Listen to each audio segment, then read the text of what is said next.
Hi guys, welcome to the lecturer group. आज हमारा topic है सेल साइकिल। मैं आपको सेल साइकिल पढ़ाऊंगा और साथ साथ इसके नोट्स भी प्रोवाइड करूंगा। आप इन नोट्स को लिख भी सकते हैं और इसका स्क्रीनशॉट भी ले सकते हैं।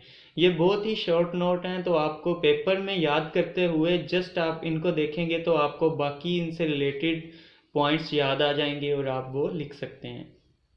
तो दोस्तों चलते हैं सेल साइकिल की तरफ। सेल साइकिल क्या है? सबसे पहले तो हमें इसकी डेफिनेशन आनी चाहिए। डेफिनेशन ये है, जैसा कि आप देख सकते हैं, series of event that take place in cell as it grows and divide into daughter sales.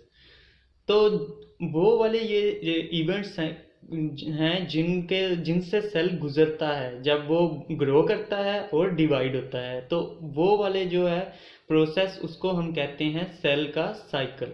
मतलब सेल कैसे जो है वो ग्रो करता है और कैसे डिवाइड करके अपने से मजीद सेल बना देता है, इसको देखना या इसको पढ़ना क्या कहलाता है? Cell cycle. अब आप सोच रहे होंगे साइकिल से मुराद है कि साइक्लिक प्रोसेस, ऐसा प्रोसेस जो जहाँ से स्टार्ट होता हो वहीं पे एंड होता हो। लाइक एक सेल बना, ठीक है, तो वो क्या होगा? ग्रो करेगा, ग्रो करके डिवाइड करेगा, डिवाइड करेगा तो अगेन एक सेल बन जाएगा। तो ये जहाँ से स्टार्ट हो रहा था, मतलब एक नए सेल के बनने से स्टार्ट हो रहा था, तो दोबारा एंड भी उसी पॉइंट पे हो रहा है, नया सेल बनाने पे। तो इसलिए इसको कहते हैं साइक्लिक प्रोसेस। तो ये हुआ सेल साइकिल। अब हम चलते हैं कि सेल साइकिल में कौन कौन से फेजेस आते हैं। तो सेल साइकिल में बेसिकली दो फेजेस होते हैं, जो कि है एक इंटरफेज जिसे प्रिपरेशनल फेज भी कहते हैं, और दूसरा है माइटोटिक फेज जिसे एम फेज भी कहते हैं। तो इंटरफेज क्या होता है दोस्तों? ये ऐसा फेज है जिसके दौरान सेल जो है वो डिवाइड नहीं करता, जस्ट वो खुद को प्रिपेयर करता है डिवीजन के लिए। डिवीजन के लिए कैसे वो खुद को प्रिपेयर करेगा? वो डिवाइड होने के लिए जो एनर्जी चाहिए, जो क्रोमोसोम्स वगैरह चाहिए, या जो जो उसे प्रोटीन्स वगैरह चाहिए, उनको इकट्ठा करेगा, स्टोर करेगा अपने पास, ताकि जब वो डिवीजन के अमल में जाए तो उनको यूज़ करके इजीली डिवाइड हो सके। इसको रेस्टिंग फेज भी कहते हैं, इंटरफेज को। मगर ये रेस्टिंग बिल्कुल नहीं होता, इसमें रेस्ट नहीं होती, बल्कि सेल में बहुत हाई मेटाबॉलिज्म हो रहा होता है। सेल जो है वो बहुत ज़्यादा सरगर्मियाँ कर रहा होता है। लेकिन क्योंकि इसमें डिवीजन नहीं हो रही होती, तो इसको क्या कह देते हैं कि ये रेस्टिंग फेज है। अब चलते हैं अपने दूसरे फेज की तरफ, जो कि है माइटोटिक फेज, या जिसे बोल सकते हैं हम एम फेज।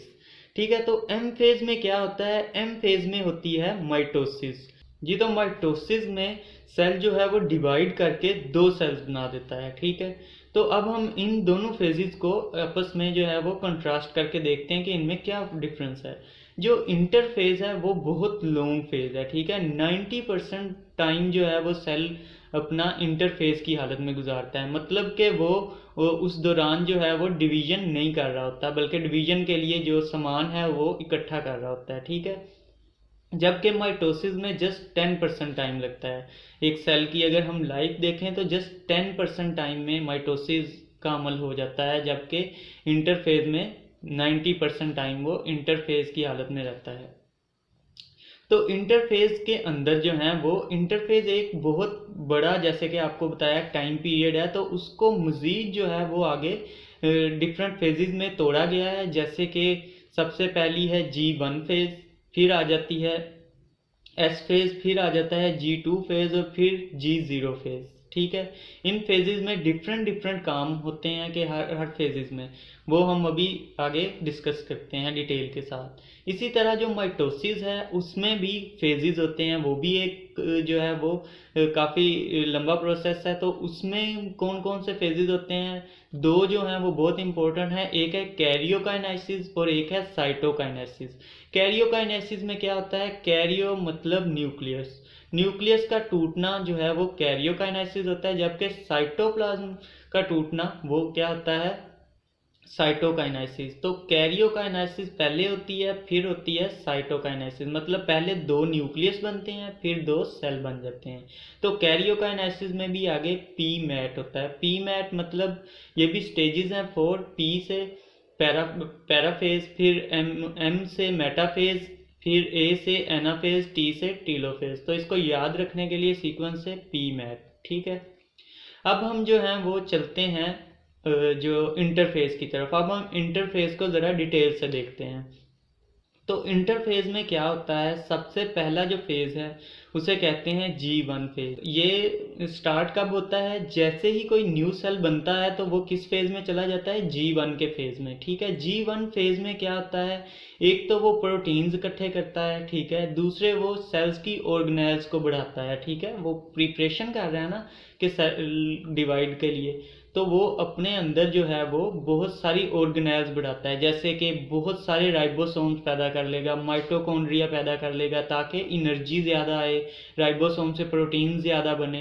तो G1 फेज में ये सब होता है। ठीक है, इसके बाद आ जाती है एस फेज। एस फेज नाम से लग रहा है सिंथेसिस फेज। तो एस फेज में क्या सिंथेसिस किया जाता है, क्रोमोसोम्स की कॉपियां सिंथेसिस की जाती हैं। ठीक है, हर क्रोमोसोम्स के पास 2 सिस्टर क्रोमेटिड बन जाती हैं। तो एस फेज जो कि नाम से पता चल रहा है कि सिंथेसिस, किस चीज़ की सिंथेसिस, क्रोमोसोम्स की सिंथेसिस। तो एस फेज में क्रोमोसोम्स की सिंथेसिस होती है।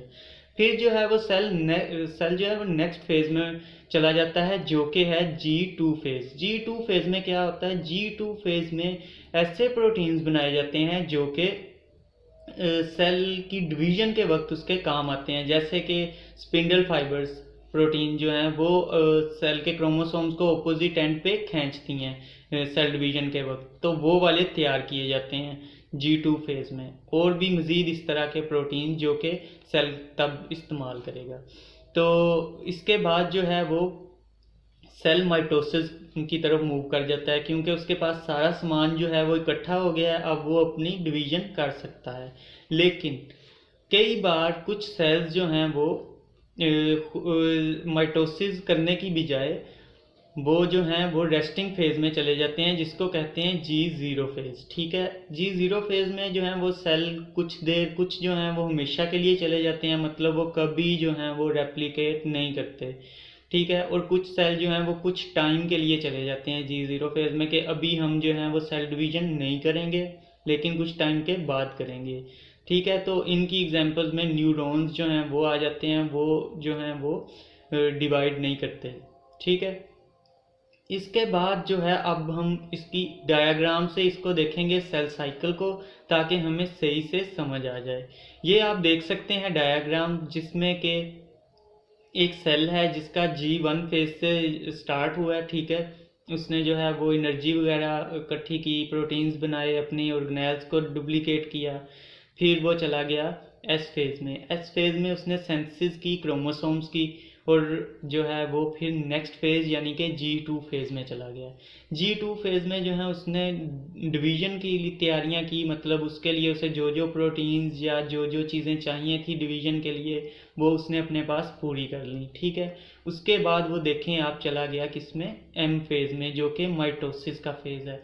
तो माइटोसिस में उसकी माइटोसिस से एक नया सेल बन गए, 2 सेल, तो वो 2 सेल अगेन जो है यही उनका साइकिल स्टार्ट हो जाएगा, मतलब अगेन उनका G1 फेज आ जाएगा, फिर एस फेज, G2 फेज, फिर एम फेज आएगा, और अगेन फिर दोबारा साइकिल। तो ये साइक्लिक प्रोसेस है, जहाँ से स्टार्ट हो रहा था दूसरा सेल वहाँ पे आके एंड हो रहा है, वहीं से अगेन दोबारा साइकिल। तो इसलिए इसको साइक्लिक प्रोसेस कहते हैं या सेल साइकिल कहते हैं। अब हम जो है वो माइटोसिस को नेक्स्ट लेक्चर में देखेंगे।